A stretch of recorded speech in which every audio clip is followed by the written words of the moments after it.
എല്ലാവർക്കും അവർ ഡെയിലി ഡയറീസിന്റെ പുതിയൊരു വീഡിയോയിലേക്ക് സ്വാഗതം. അപ്പൊ ഇതിന് മുമ്പത്തെ വീഡിയോ കണ്ടിട്ടുള്ളവർക്ക് അറിയായിരിക്കും, ഞങ്ങൾ ബാംഗ്ലൂരിൽ നിന്ന് പ്രയാഗ്രാജിലെത്തി. എന്തിനാണ് കുംഭമേളയിൽ പാർട്ടിസിപ്പേറ്റ് ചെയ്യാനായിട്ട്. അപ്പോൾ ഇപ്പൊ സമയം ഏകദേശം 2 മണിയായി. ഇന്നലെ രാവിലെ ഞങ്ങൾ 6 മണിക്കാണ് എത്തിയത് പ്രയാഗ്രാജിൽ. അപ്പൊ ഇനിയുള്ള പ്ലാൻ ആണ് ഇവിടെ നിന്ന് ഞങ്ങളെ ഹോട്ടലിൽ നിന്ന് കുറച്ച് ടെമ്പിൾസ് ഉണ്ട്, ആ ടെമ്പിൾസ് എല്ലാം പോയി ഒന്ന് കാണണം. പറ്റിയ ഇന്ന് എന്താ പറയാ കുളിക്കുകയും വേണം ത്രിവേണി സംഗമത്തിൽ. ഇന്ന് പറ്റിയില്ലെങ്കിൽ നാളെ രാവിലെ കുളിക്കാനാണ് പ്ലാൻ. കാരണം നാളെ രാവിലെ കുളിച്ചു കഴിഞ്ഞാൽ അത്ര തിരക്കുണ്ടാവില്ല, എളുപ്പത്തിൽ നമുക്ക് എന്താ കുളിച്ചിട്ട് വരാൻ പറ്റും. അതാണ് പ്ലാൻ. അപ്പൊ നോക്കാം എങ്ങനെയാണ് തിരക്കെന്ന്, അതിനനുസരിച്ച് നമുക്ക് പ്ലാൻ ചേഞ്ച് ചെയ്യാം.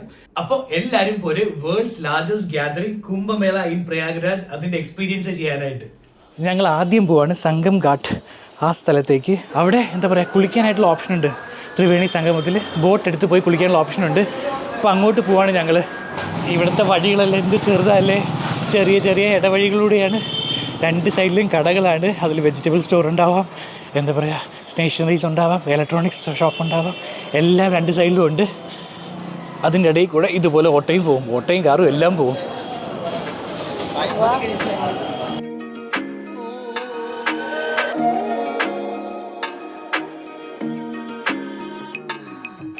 ഇവിടെ ഒരു കല്യാണമാണ്, അതിൻ്റെ ഡെക്കറേഷനാണ് പുറത്ത് കാണുന്നതല്ല. എന്താ അല്ലേ, നോർത്ത് ഇന്ത്യ വന്നു കഴിഞ്ഞാൽ ഈ വൈബൊക്കെ ഡിഫറെൻ്റ് ആണ്. ഇതില്ലേ, ഇത് മൊത്തം കോളാണ്, നമ്മളെ കൽക്കരി എന്ന് പറയില്ലേ അത്.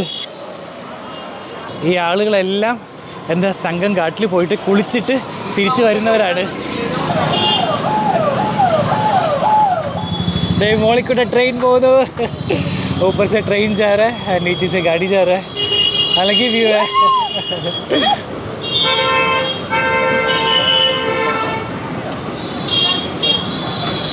അപ്പോൾ ഞങ്ങൾ അപ്പോൾ ഓട്ടോയിൽ കയറി. എന്താ പറയാ കുറച്ച് ദൂരം ഉണ്ട് ഗൈസ്, ഹോട്ടലിൽ നിന്ന് നടക്കാനായിട്ട് പറ്റില്ല. 5 to 6 किलोमीटर है, तो वॉक करने के लिए बहुत टाइम लग जाएगा, इसलिए हम लोग ऑटो लेकर के जा रहे हैं.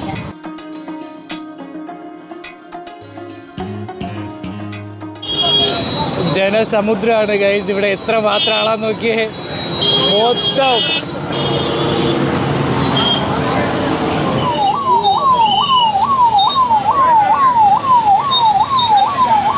ഞങ്ങൾ ഓൾമോസ്റ്റ് എത്തി സംഗം ഘാട്ടിനടുത്ത്.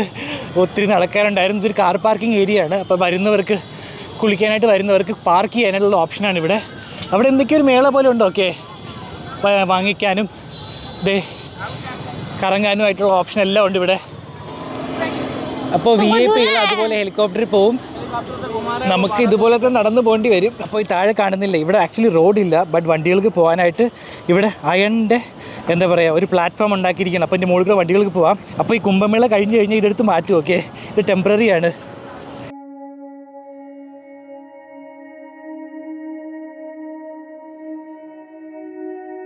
അപ്പോൾ ഇതെല്ലാം ടെൻറ്റ് സ്റ്റേ ആണ് ഇവിടുത്തെ.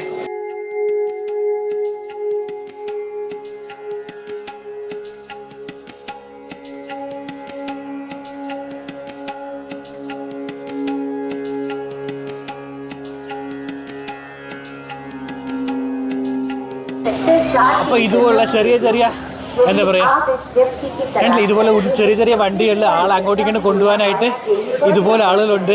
ആലോചിച്ച് നോക്കി ഇവർക്ക് തന്നെ എത്രമാത്രം ഇൻകം ഇവിടെ ജനറേറ്റ് ആവുന്നുണ്ട്. ഒരു നല്ല കാര്യമല്ലേ അത്. അപ്പോൾ ഇതാണ് ഡിജിറ്റൽ മഹാകുംഭ്. അതായത് ഈ മഹാകുംഭമേളയുടെ എല്ലാ ഡീറ്റെയിൽസും ഒരു ഡിജിറ്റൽ വേയിൽ TV ഒരു ഷോ പോലെ റെപ്രസെൻ്റ് ചെയ്യും ഇവിടെ. നമുക്ക് വൈകുന്നേരം പോവാം ഇവിടെ. ഇത് കണ്ടോ ലെഫ്റ്റ് സൈഡിൽ, ഇതെല്ലാം ഇവിടെ വന്നാലേ കാണാൻ പറ്റുള്ളൂ.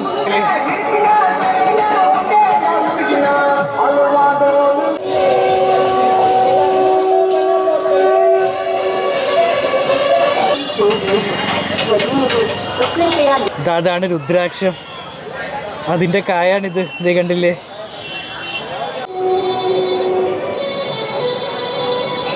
ഭാരത് കാ സംവിധാൻ. ഇവിടെ ഇന്ത്യൻ കോൺസ്റ്റിറ്റ്യൂഷൻ്റെ ബേസിക് ഡീറ്റെയിൽസ് എക്സ്പ്ലെയിൻ ചെയ്യാനായിട്ട് ഒരു ഫെസിലിറ്റിയും വെച്ചിട്ടുണ്ട്. നമുക്ക് അകത്ത് പോയി നോക്കാം എന്തൊക്കെ ഡീറ്റെയിൽസ് ആണ് ഇവിടെ ഉള്ളതെന്ന്. അപ്പോൾ നമ്മുടെ കോൺസ്റ്റിറ്റ്യൂഷൻ ആക്ച്വലി ഈ 4 രാജ്യത്തിൻ്റെ കോൺസ്റ്റിറ്റ്യൂഷനിൽ നിന്ന് ഇൻസ്പയർ ചെയ്തുണ്ടാക്കിയതാണ്. Australia, Soviet Union, France, Japan. So ഇവിടെ അംബേദ്കറിൻ്റെ ഒരു സ്റ്റാച്യൂയും വെച്ചിട്ടുണ്ട്. കയ്യിൽ ഭാരതീയ സംവിധാൻ ഇന്ത്യൻ കോൺസ്റ്റിറ്റ്യൂഷൻ്റെ ഒരു ബുക്കും ഉണ്ട്. അപ്പോൾ ഇവിടെ ഇതുപോലെ റെസ്റ്റോറൻറ്റ് ഓപ്ഷനും ഉണ്ട്. ഞങ്ങളിപ്പോൾ ഒരു ചായ കുടിക്കാൻ നോക്കുകയാണ് ചായ് പോയിന്റിൽ. ചായ് പോയിന്റ് എങ്ങനെയുണ്ട് അഞ്ജലി മഹാകുംഭിന്റെ എക്സ്പീരിയൻസ്?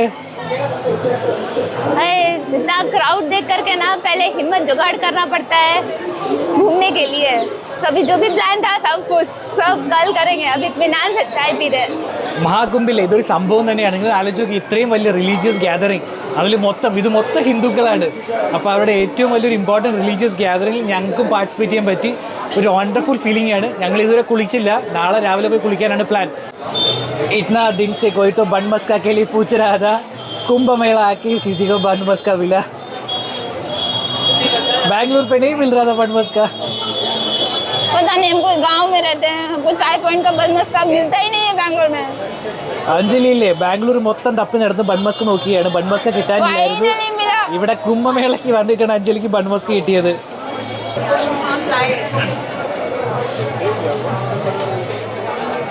വേസ്റ്റ് മാനേജ്മെൻറ്റ് കുറച്ചുകൂടി ഒരു എഫക്റ്റീവ് വെയിൽ വേണമായിരുന്നു. ഇതാ കണ്ടില്ലേ, താഴെ മുഴുവൻ ചവറുണ്ട്. ഒരു വേസ്റ്റ് ബിൻ വയ്ക്കേണ്ട സ്ഥലമാണിത്. അവിടെയുണ്ട്, പക്ഷെ എല്ലാവരും ഇടുന്നത് ഇവിടെയാണെന്നേ ഉള്ളൂ. അല്ലെങ്കിൽ അത് ഫുള്ളാണ്, അതായിരിക്കും കാരണം. ओसीडी वाला आदमी है. नहीं ओसीडी नहीं, एक्चुअली इतना सारे लोग आ रहे हैं, थोड़ा वेस्ट बिन और ज़्यादा रखना चाहिए ना एक्चुअली, इसलिए इधर पूरा वेस्ट हो गया. अनुरंज को बिल्कुल अच्छा नहीं लगता इधर उधर अनऑर्गेनाइज्ड चीज, बिल्कुल अच्छा नहीं लगता है.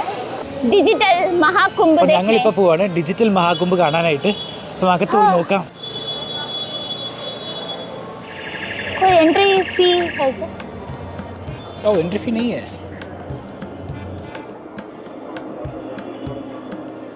सो आपका नाम? I am Joginder Pawar. जोगिंदर पवार. तो 112 हमारा सर्विस है, ये 2016 में स्टार्ट हुआ था. ओके. 2016 में जो टेक्नोलॉजी प्रोवाइड की है दैट इज़ इन महिंद्रा ने स्टार्ट किया था ये वाला. First of all I will tell कि जो हमारा जो हेड ऑफिस है दैट इज़ इन लखनऊ, और इसके अलावा हमारे जो दो मेन सेंटर हैं वो that is in Prayagraj and Ghaziabad. Okay. तो जो भी कॉल यूपी में पूरा ऑल ओवर द यूपी में जो भी कॉल लैंड होती हैं तो इन 3 लोकेशन पे लैंड होती हैं. Okay. और यूपी का जो 112 I think it is the biggest in the world. पहली बात तो क्या है कि 112 जो है एक 184 कंट्रीज़ में है. ये स्टार्ट हुआ था डायल 100 से. तो dial 100 just a police service, but अभी 112 के साथ हमने बहुत सारी 24 तरह की सर्विस इसके साथ इंटीग्रेट किए हैं. Okay. Just like ambulance, fire, railway police, women's helpline, child helpline, SOS, smart city, there lot of services, SDRF, आपदा सेवाएं. तो ये आपको जो भी कोई हेल्पलाइन नंबर है, कोई भी आपको सब याद रखने की जरूरत नहीं है. You just call 112. CO stand for communication officer. जो हमारे लखनऊ या गाजियाबाद प्रयागराज में बैठती है, they will receive the call. और रिसीव करने के बाद क्या है कि वो आपकी सारी डिटेल्स पूछेंगे. और एक हमारा एक सॉफ्टवेयर होता है जिसका iNet Viewer है. इस सॉफ्टवेयर में जस्ट लाइक अ फॉर्म, इसमें प्री फिल टेक्स्ट भी होते हैं और फील्ड्स भी होती हैं, और इसमें सब डिटेल्स इसके भरेंगे. और जैसे कोई कॉल करता है तो उसकी जो कॉलर की जो लाइव लोकेशन है वो उसके दूसरे स्क्रीन के मैप के अंदर आ जाती है. Exact location. तो after filling all the details he will submit the form. जहाँ से कॉलर ने कॉल किया उसका जो नियरेस्ट PRV, जो सबसे नियरेस्ट PRV होगी, उस PRV के पास वो सारी डिटेल्स, ये वाली जो डिटेल्स है वो पहुंच जाएंगे. तो विद इन 5 जितना मिनिमम टाइम है, मे बी 5, 6, 7 मिनट्स के अंदर उसको उस बंदे के पास पहुंचना है. और पहुंचते चलते हुए उससे कॉल भी बात भी करता है कि आप कहाँ पर हो, क्या समस्या है, क्या प्रॉब्लम है, और डिटेल्स बात करते हैं. अभी हम कुंभ की बात करें तो कुंभ में हमने ऑलमोस्ट 175 टू व्हीलर और 25 4 व्हीलर हमने यहाँ पर डिप्लॉय कर रखी हैं. ये हमारा जो कुंभ एरिया का जो संगम नोज है और जो आप विकस देख रहे हो, that's the live. Okay. It's live data. हाँ, लाइव डेटा. तो इसमें जो टू व्हीलर्स अपना इवेंट पे खड़ी हुई है, उनका हमने एक पॉइंट बना रखा है सभी का 200 का, कि इस पॉइंट पे आपको रहना है. तो इस पॉइंट पे आप रहोगे तो फिर आपको सूचना आएगी, कॉल आएगी, तो वो असाइन होगी, तो वो नियरेस्ट जो भी लोकेशन पे वहाँ जाएंगे, उसका समस्या का समाधान कराएंगे. और आपको कोई क्वेश्चन, कोई कितना लोग एक्चुअली कस्टमर केयर सपोर्ट जैसा रहता है ना, एक्चुअली उसमें कितना लोग रहेगा? ऑलमोस्ट ये 850 जो हमारे CEOs हैं, 850 CEOs हमारे जो हैं वो हैं यहाँ पर. CEOs बोला? CEO stand for communication officer. On an average 90,000 से 1,10,000 डेली आती है कॉल. सो अगर टूरिस्ट आ रहे हैं वो लोग भी ये नंबर डायल किया तो डायरेक्टली कनेक्ट हो जाएगा या यूपी स्पेसिफिक है? देखो ऐसा है कि अब ये जो 112 है ये ऑलमोस्ट एक 19 स्टेट्स में है, Okay. MP में अलग है, हाँ हाँ उनका MP का क्योंकि इससे स्टेट लेवल प्रोजेक्ट, ओके जैसे But UP मैं है। यूपी में एंटर करके 112 डायल किया तो यूपी में तो कनेक्ट हो जो जाएगा। टावर का होता है आपका लोकेशन टावर के के हिसाब से हिसाब वो हो जाएगा। हाँ। और हमारी जो रेस्पॉन्स टाइम है, रेस्पॉन्स टाइम का मतलब जो 6.24 है, हाँ, हाँ। ये हमारा एवरेज है। एवरेज मतलब 6 मिनट 24 सेकंड के अंदर पुलिस आपके पास पहुंच रही है। जाएंगे। Okay thank you sir, thank you, it was really nice meeting you, thank you so much, nice, thank you. It's informative. Yeah. Thank you thank you thank you. Thank you. നമ്മൾ പണ്ട് ഉത്തർപ്രദേശിനെ പറ്റി പറയുമ്പോഴത്തേക്ക് എല്ലാവരും വിചാരിക്കും കുറച്ച് അൺസേഫാണ് അങ്ങനെയൊക്കെയാണെന്ന്. അതെല്ലാം മാറി ഇപ്പോൾ എന്താ ഒരു സ്പെഷ്യൽ നമ്പർ ഇവർ ഡെഡിക്കേറ്റ് ഉണ്ട് 112. അപ്പം നിങ്ങൾ ഉത്തർപ്രദേശിൽ ട്രാവൽ ചെയ്യുകയാണെങ്കിൽ ഈ എന്തെങ്കിലും പ്രശ്നം ഉണ്ടായി, ഇമാജിൻ നിങ്ങൾക്ക് എന്താ ഫയർ ഉണ്ടായി, ആക്സിഡൻറ്റ് ഉണ്ടായി, അല്ലെങ്കിൽ മെഡിക്കൽ ഇഷ്യൂസ് ഉണ്ടായി, ഈ 112 നമ്പറിൽ വിളിച്ചു കഴിഞ്ഞാൽ ഒരു കോൾ സെൻറ്റർ റെപ്രസെൻറ്റേറ്റീവിൽ ഈ നമ്പറിൽ വിളിച്ചു കഴിഞ്ഞാൽ കോൾ കണക്റ്റ് ആവും. അതിനുശേഷം ഒരു ബേസിക് ഫോം അവർ ഫില്ല് ചെയ്തതിന് ശേഷം എന്താ ഈ കോള് അല്ലെങ്കിൽ ഈ ഇൻഫർമേഷൻ ഡൈവേർട്ട് ചെയ്യും അടുത്തുള്ള പോലീസ് ഓഫീസറിലേക്ക്. അപ്പോൾ വിത്തിൻ 6 മിനിറ്റ്സ് അവർ വന്ന് നിങ്ങൾ അറ്റൻഡ് ചെയ്യും. ആലോചിച്ച് നോക്കി എന്ത് അഡ്വാൻസ്ഡ് ആയി സിസ്റ്റം എന്ന്. അപ്പം യു പിയിലും നിങ്ങൾ എളുപ്പത്തിൽ വരാം. ഇത് ഒത്തിരി കാര്യങ്ങളുണ്ട് യു പിയിൽ കാണാനായിട്ട്. അപ്പോൾ അതെല്ലാം വന്ന് കണ്ട് എൻജോയ് ചെയ്യാം. ഇവിടെ ഒരു ജയിലിൻ്റെ ഡിപ്പിക്ഷനും വച്ചിട്ടുണ്ട്. ഇവിടെ വന്നു കഴിഞ്ഞ് എന്തെങ്കിലും കാണിച്ചു കഴിഞ്ഞാൽ ജയിലിനകത്താക്കും. इसको यही इंटरेस्टिंग लगता है। हम बोल रहा था उधर जेल कैसा होता है? जेल का फोटो भी रखा है, इधर आके कुछ गलत किया तो जेल के अंदर भी जाएंगे करके.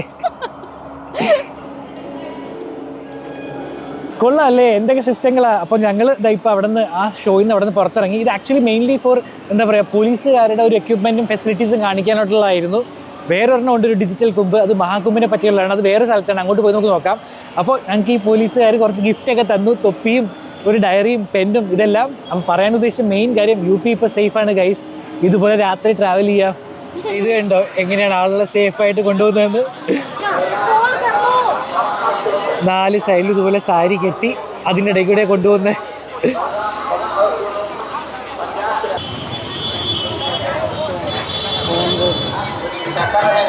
ഞങ്ങളപ്പോൾ ആ ഡിജിറ്റൽ കുമ്പിൽ നിന്ന് പുറത്തിറങ്ങി ഇപ്പോൾ പോവാണ് കാളിഘാട്ടിലേക്ക്. അവിടെ ഒരു ലൈറ്റ് ഷോ ഉണ്ട്, ആ ലൈറ്റ് ഷോ കാണാനായിട്ട് പോവാണ്.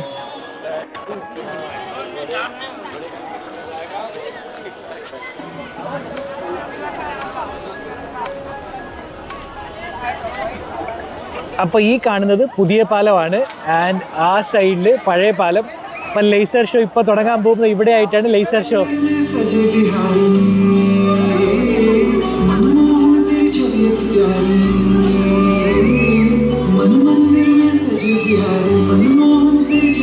स्थान ढूंढ रहा हूं जो दिव्यता और पवित्रता की दृष्टि से सर्वोत्तम हो।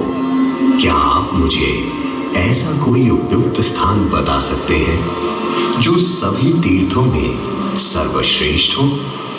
इस तरह प्रयाग की प्रधानता सिद्ध हुई और तभी से इसे तीर्थों का राजा कहा जाने लगा।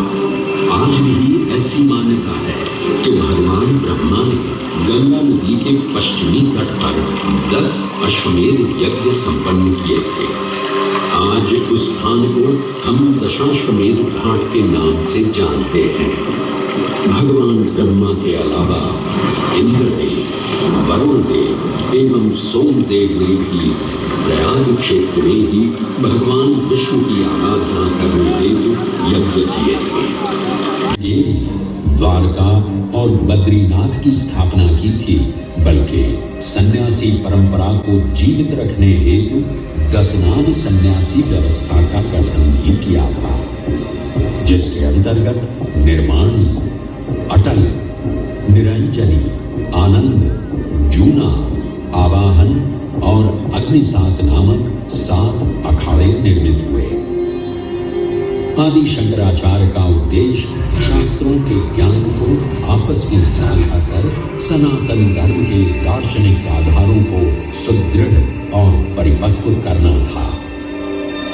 अतः स्वरभानु के कटे हुए सिर के भाग को राहु का नाम मिला और धड़ को केतु के नाम से जाना जाने लगा।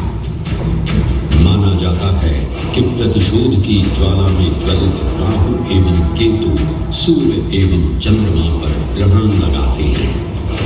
इस प्रकार सूर्य और चंद्र पर ग्रहण लगना राहु और केतु का प्रतिशोध माना जाता है। साल में एकमात्र ऐसा पावन क्षेत्र है जहाँ 3 पवित्र नदियों का संगम होता है।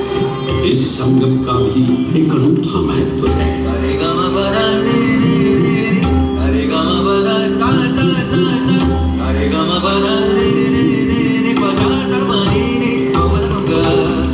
सूर्य ग्रहों में श्रेष्ठ है और चंद्रमा नक्षत्रों में श्रेष्ठ है। उसी प्रकार प्रयाग सभी तीर्थों में सर्वश्रेष्ठ है।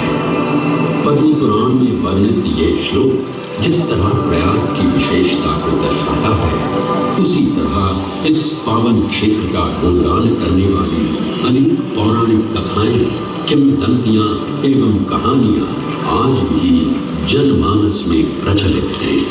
विभिन्न कथाएं देखने को मिलती हैं। उन्हीं कथाओं में एक कथा महर्षि दुर्वासा और इंद्रदेव से संबंधित है। इस कथा के अनुसार ऋषि दुर्वासा ने इंद्रदेव से प्रसन्न हो उन्हें पारिजात पुष्पों की एक दिव्य माला भेंट की, जिसे इंद्रदेव ने साधारण पुष्पों की माला समझ स्वयं धारण न कर उसे अपने वाहक गजराज ऐरावत के मस्तक पर रख दिया। पल भर में गजराज ने वो माला धरा पर जाने स्वयं देवों के देव महादेव प्रकट हुए और उन्होंने इस विष का पान किया। ये सब देख मां पार्वती ने विष को भगवान शिव के कंठ तक ही रोक दिया। इस कालकूट विष के प्रभाव से महादेव का कंठ नीला पड़ गया और तभी से उन्हें नीलकंठ के नाम से भी जाना जाने लगा।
പ്രയാഗ്രാജിന്റെ ചെറിയ ചെറിയ ഇടവഴികളെല്ലാം കറങ്ങി തിരിച്ചിതാ ഹോട്ടൽ റൂമിലെത്തി. അപ്പോൾ ഞങ്ങളുടെ പ്ലാൻ ആയിരുന്നു ആക്ച്വലി ഇന്ന് പ്രയാഗ്രാജിന്റെ വൈബ് ഒന്ന് മനസ്സിലാക്കാനായിട്ട് പോകാനായിട്ട്. അത്രമാത്രമേ ഉള്ളൂ, കാരണം ഇത്രയും ജനക്കൂട്ടമുള്ള സ്ഥലമാണ്. അപ്പം നാളെ പോയി ഒറ്റയടിക്ക് പോയി എന്താ പ്ലാൻ ചെയ്ത് എല്ലാം ചെയ്യാൻ പറ്റില്ല. അപ്പോൾ പോയി ഞങ്ങൾ എല്ലാം ഒന്ന് കണ്ടൊരു ഐഡിയ മനസ്സിലാക്കി. ഞങ്ങൾ ഡിജിറ്റൽ കുമ്പ് കണ്ടു, പിന്നെ എന്താ പറയുക ലൈറ്റ് ഷോ കണ്ടു കാളിഘാട്ടിൽ. എന്നിട്ട് ത്രിവേണി സംഗമത്തിന്റെ സ്ഥലത്തൊക്കെ പോയി ഒന്ന് ആ ഒരു എന്താ പറയുക എൻവയോൺമെന്റിൽ അഡ്ജസ്റ്റ് ആയി. എന്നിട്ടിപ്പോൾ തിരിച്ച് ഹോട്ടലിലെത്തി. ഇനി ഒരു വിശേഷവും ഇല്ല. നാളെ ഞങ്ങൾ പോകും രാവിലെ, ആസ് പെർ ദ പ്ലാൻ. നാളെ ഞങ്ങൾ രാവിലെ പോകും എന്താ പറയുക ത്രിവേണി സംഗമത്തിൽ കുളിക്കാനായിട്ട്. അപ്പോൾ അതിന്റെ ഡീറ്റെയിൽസ് എല്ലാം അടുത്ത വീഡിയോയിൽ നിങ്ങൾക്ക് കാണാൻ പറ്റും. അപ്പോൾ എല്ലാവരും ആ വീഡിയോയ്ക്കായിട്ട് കാത്തിരിക്കുക. Thank you so much for watching. Bye bye from Prayagraj.